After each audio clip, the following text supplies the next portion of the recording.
Hello friends, welcome back to my channel life is more beautiful. I hope আপনারা সকলেই ভালো আছেন আর আমিও ভালো আছি। আজকে যে রেসিপিটা নিয়ে এসেছি এটি হচ্ছে চিলি সয়াবিন। তো এই রেসিপিটির জন্য প্রথমে হচ্ছে সয়াবিনটাকে ভিজিয়ে রাখতে হবে। আপনারা গরম জলে সিদ্ধও করে নিতে পারেন বা জলেতে বেশ কিছুক্ষণের জন্য ভিজিয়েও রাখতে পারেন। তো আমি এখানে প্রথমে সয়াবিনগুলিকে জলে ভিজিয়ে রাখছি। এবার জলে ভিজিয়ে নেওয়ার পর ভালো করে জলগুলোকে হাত দিয়ে সয়াবিনগুলোকে হাত দিয়ে চিপে জলগুলোকে বের করে নিতে হবে। তারপরে ম্যারিনেট করে রাখার জন্য আমি এখানে ডিম নিয়ে নিয়েছি এবং পরিমাণ মতো এখানে হচ্ছে নুন নিয়ে নিয়েছি। আর এখানে একটু কালারের জন্য আমি কাশ্মীরি লঙ্কার গুঁড়ো নিয়েছি।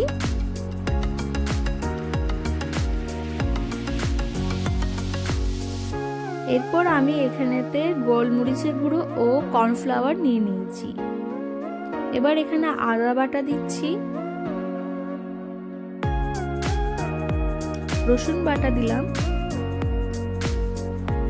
এবার এই সব উপকরণগুলোকে ভালো করে মেখে নিতে হবে এবং মেখে নেওয়ার পর এটাকে আধ ঘন্টার মতো রেস্টে রেখে দেবো। এবার যেগুলো যতক্ষণ রেস্ট হচ্ছে ততক্ষণ আমি কিন্তু এই গ্রেভিটা তৈরি করে নিয়েছি।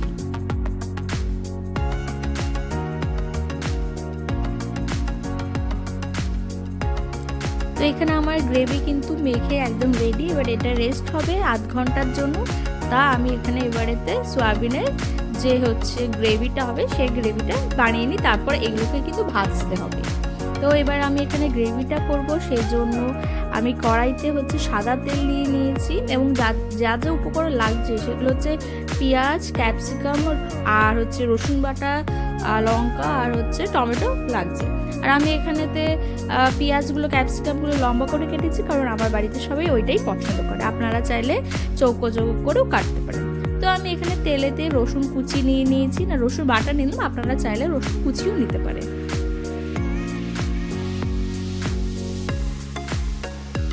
রসুনগুলো ভাজা হয়ে গেলে এখানে আমি লম্বা করে কেটে রাখা পেঁয়াজ কুচিগুলো দিয়ে দিচ্ছি।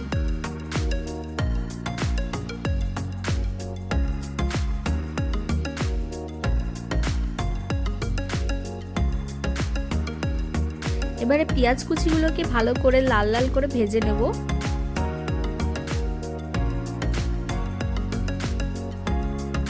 এবার কড়াইতে পেঁয়াজগুলো ততক্ষণ ভাজুক এবং যে সসটা লাগবে সেই সসটা বানিয়ে নিই ততক্ষণে।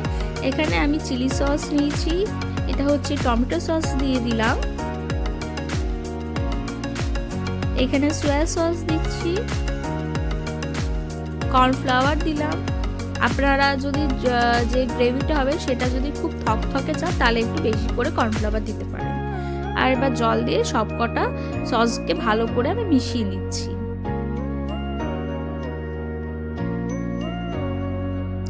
এখানে আমার পেঁয়াজ কিন্তু বেশ ভাজা ভাজা হয়ে এসেছে।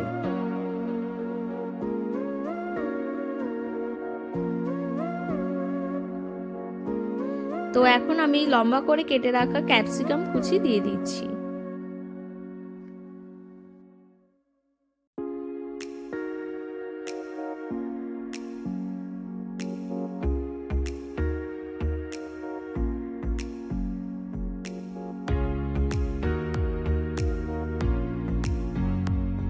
এবার এতে টমেটো কুচিগুলো দিয়ে দিচ্ছি।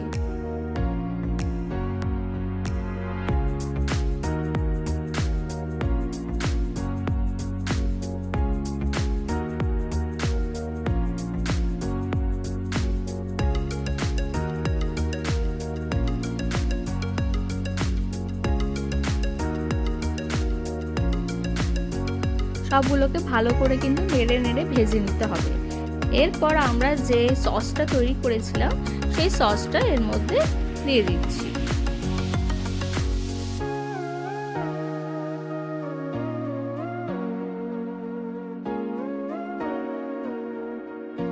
সসটা দিয়ে ভালো করে সবকটাকে উপকরণগুলোকে মিশিয়ে এর মধ্যে এবার স্বাদ অনুযায়ী চিনি দিয়ে দিচ্ছি।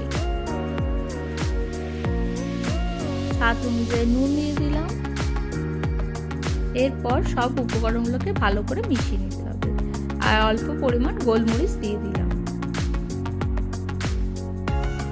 এবার এই সমস্ত মশলাগুলো ভালো করে কষতে থাকুক এবং পাশে আমি হচ্ছে ম্যারিনেট করে রাখা যে সয়াবিনগুলো ছিল সেইগুলোকে আমি এবারে ভেজে নেব।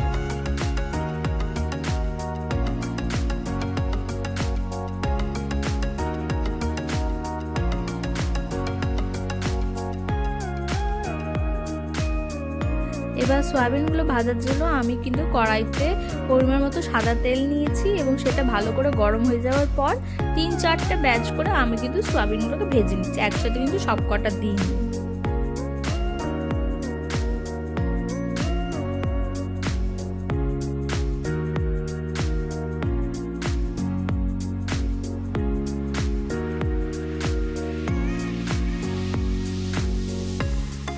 এরকম লালচে লালচে করে আমি কিন্তু সয়াবিনগুলোকে ভেজে নিয়েছি। এরপর পুরো কিন্তু আমি এই সয়াবিনগুলোকে একেবারে গ্রেভির মধ্যে দিয়ে দিয়েছি।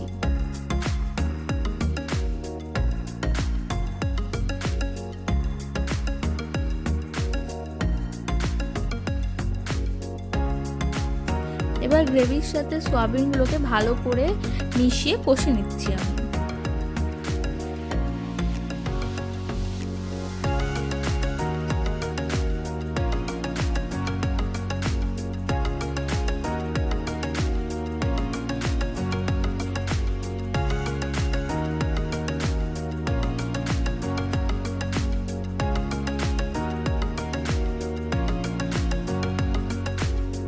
এবার ভালো করে কষিয়ে নেওয়ার পর কিন্তু আমি পরিমাণ মতো জল দিচ্ছি। আপনারা যেরকম গ্রেভি রাখতে চাইবেন সেই রকম পরিমাণ মতো জল দেবেন।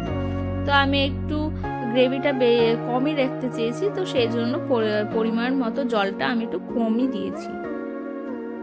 ব্যাস রেডি হয়ে গেল আমার চটজলদি একটি রেসিপি চিলি সয়াবিন। আপনাদের যদি ভালো লেগে থাকে তাহলে অবশ্যই বাড়িতে বানাবেন এবং আমাকে কমেন্ট সেকশানে কিন্তু জানাতে একদম ভুলবেন না। আর আপনি যদি আমার চ্যানেলে নতুন হয়ে থাকেন তাহলে আমার চ্যানেলটিকে সাবস্ক্রাইব করে আমার পাশে থাকবেন। আর এই ভিডিওটি ভালো লাগলে অবশ্যই লাইক করবেন, কমেন্ট করবেন। Thank you.